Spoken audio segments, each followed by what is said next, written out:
The revolutionary power of bringing your whole self to work. Have you ever wondered what would happen if you stopped hiding parts of yourself at work? If you showed up fully with all your quirks, your vulnerabilities, your authentic voice? For years, we've been told that professionalism means compartmentalizing, that success requires armor, that emotions have no place in the boardroom. But what if everything we've been taught about success is fundamentally wrong? I recently had the extraordinary privilege of interviewing T. Morrison, whose groundbreaking work is transforming how we think about authenticity in professional spaces. T. Morrison isn't just a researcher or thought leader, they're a revolutionary whose insights are liberating thousands of professionals from the suffocating constraints of traditional workplace expectations. Their work stands as a beacon for those who felt forced to fragment themselves to fit into corporate cultures that were never designed with their wholeness in mind. What T. Morrison revealed through years of meticulous research and deeply personal experience challenges the very foundation of what we consider professional success, especially for Black women and other marginalized professionals. The truth is startling in its simplicity. Your wholeness isn't a liability, it's your greatest asset. When I first heard T. Morrison articulate this, something shifted in me. It was like being given permission to breathe after holding my breath for decades. Because let's be honest, how many of us have contorted ourselves into shapes that feel foreign just to fit someone else's definition of leadership? Too many, far too many. And the cost of this contortion isn't just personal discomfort, it's innovation stifled, it's authenticity suppressed, it's brilliance dimmed to make others comfortable with your light.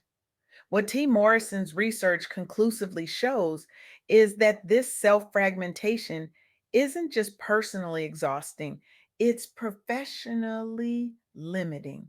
When we hide parts of ourselves, we're actually hiding our most innovative ideas, our most compelling insights, our most powerful contributions.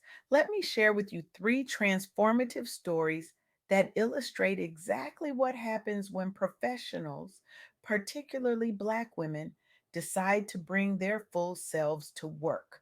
Walanza Hall was the executive everyone wanted on their team, brilliant strategist, impeccable credentials, but for years, she operated behind what she called her professional mask, never showing vulnerability, never admitting uncertainty, never revealing the full spectrum of her thoughts and feelings. I believe that was what leadership looked like, she told T. Morrison: unshakable, invulnerable, always certain. The irony, of course, is that this performance of invulnerability wasn't strength at all. It was fear dressed up as confidence, fear that showing any crack in the armor would confirm biases about her capability, fear that vulnerability would be weaponized against her, fear that authenticity was a luxury she couldn't afford. Then came the breaking point.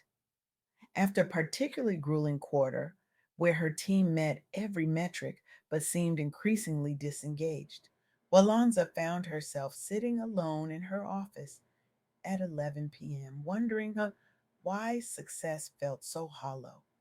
The metrics were impressive, but the magic was missing. The innovation was stagnant. The energy was depleted. The next morning, she did something radical. In their team meeting, instead of starting with the usual metrics review, she shared how burned out she felt, how uncertain she was about some of their strategies, how much she valued their creativity and needed their input. The room went silent, she recalled. Then something extraordinary happened. People started talking, really talking, sharing ideas they'd been afraid to voice, asking questions they'd been afraid to ask. That meeting launched a transformation. Over the next 6 months, Walanza deliberately brought more of herself to work, her humor, her doubts, her full humanity. She listened more deeply, she shared more openly, she created space for others to do the same. The results? Innovation skyrocketed, team cohesion strengthened, and most surprisingly to Walanza, her influence within the organization grew exponentially. People didn't respect me less for showing vulnerability, she told T. Morrison. They trusted me more. They followed me more willingly because finally they could see me. What Walanza discovered is what T. Morrison's research confirms. Softness isn't weakness. Vulnerability isn't a liability.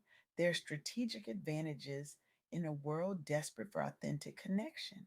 But this journey toward wholeness isn't just about what happens in the workplace. It's about giving ourselves permission to define success on our own terms. No one embodies this better than Brandy Ward, whose story T. Morrison shared with me during our interview. Brandy built her consulting business from scratch, working twice as hard for half the recognition, a reality many Black women entrepreneurs know intimately. For years, she measured success by external metrics: client roster, revenue, industry awards. I was successful by every standard measure, she told T. Morrison, and I was miserable. The turning point came when Brandy found herself in the hospital with stress induced health issues.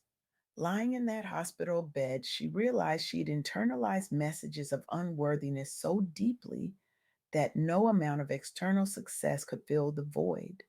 She was achieving to prove her value rather than expressing her value through her achievements. I had to give myself permission to be worthy without proving it constantly, she said. What followed was what Brandy calls her permission slip revolution. She began writing herself literal permission slips to rest when needed, to say no to opportunities that didn't align with her values, to prioritize joy alongside achievement. She created rituals around self reflection. She began openly discussing mental health with peers. She redefined what success looked like, not just in terms of business metrics, but in terms of wholeness, joy, and impact. The fascinating paradox: as Brenda gave herself permission to work less and be more, her business thrived in new ways. She launched community programs supporting other Black women entrepreneurs' wellness journeys. She became a sought after speaker on panels nationwide. Most importantly, she helped shift cultural narratives around worthiness within entrepreneurial circles, from proving oneself through grind culture toward embracing inherent value. The most revolutionary thing I did, Brandy told T. Morrison, was to stop asking for permission to take up space and start giving myself permission to be fully human. This brings me to the third critical insight from T. Morrison's work. Sustainable growth requires emotional boundaries. Consider Suzette's story.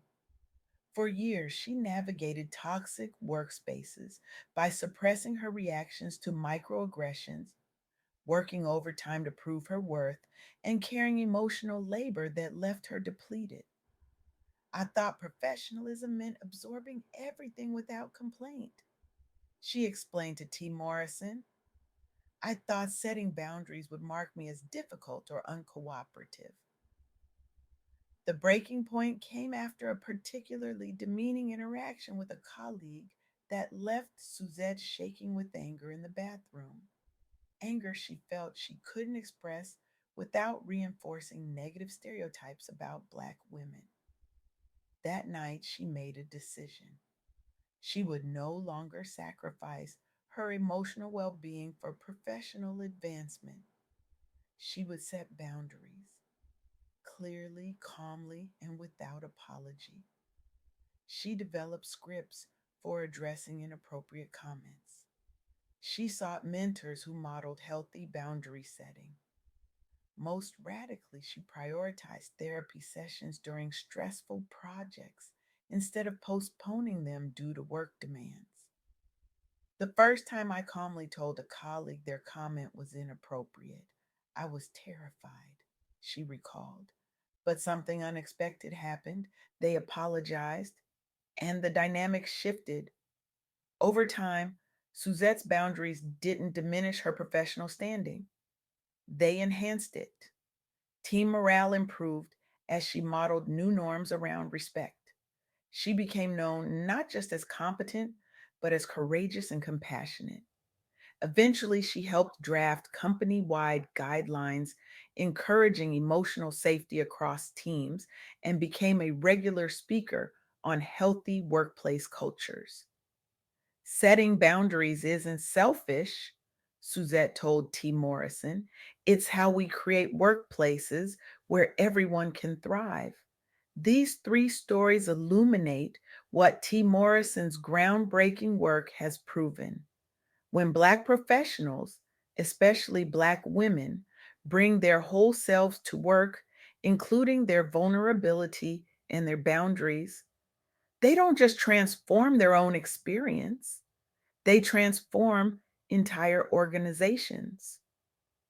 This isn't just feel good advice, it's strategic wisdom backed by data. Companies with cultures that encourage authenticity report higher innovation, stronger retention, and better financial performance. Leaders who demonstrate vulnerability build stronger teams. Professionals who set healthy boundaries sustain their performance over time. But here's what matters most: your wholeness isn't just good for business, it's essential for your well being. The journey from survival mode to self worth begins with permission: permission to thrive, to prioritize wellness, to define success by your own standards rather than society's expectations. For Black women in particular, this means rejecting generational patterns of unworthiness and choosing collaboration over competition, sustainability over burnout. It means recognizing that your mental health isn't a luxury. It's the foundation upon which all sustainable success is built. When you prioritize your wellness, setting boundaries, practicing self care, honoring your needs, you create healthier spaces, not just for yourself, but for everyone around you. You model new possibilities for leadership. You expand what's possible. So here's my challenge to you, inspired by T. Morrison's transformative insights. Tomorrow, do one thing that brings your whole self into a space where you've been hiding. One small act of authenticity, one boundary firmly set, one moment of vulnerability with someone you trust, then watch what happens. Because here's the revolutionary truth that T. Morrison's work reveals: the parts of yourself you've been taught to hide are precisely the parts that will heal not just you, but our entire broken system of work. Your authenticity isn't just personal, it's political. Your boundaries aren't just self care, they're system change. Your vulnerability isn't just connection, it's revolution. The world doesn't need more professionals who've mastered the art of fragmentation. It needs whole humans who've embraced the power of integration. So bring your full, messy, magnificent self to work tomorrow. Not because it's easy, it isn't. Not because it won't be met with resistance, it will. Do it because your wholeness is the most powerful force for transformation we have. Do it because when you show up fully, you create space for others to do the same. Do it because the revolution we need in our workplaces, in our communities, in our world begins with the courage to be exactly who you are. Thank you.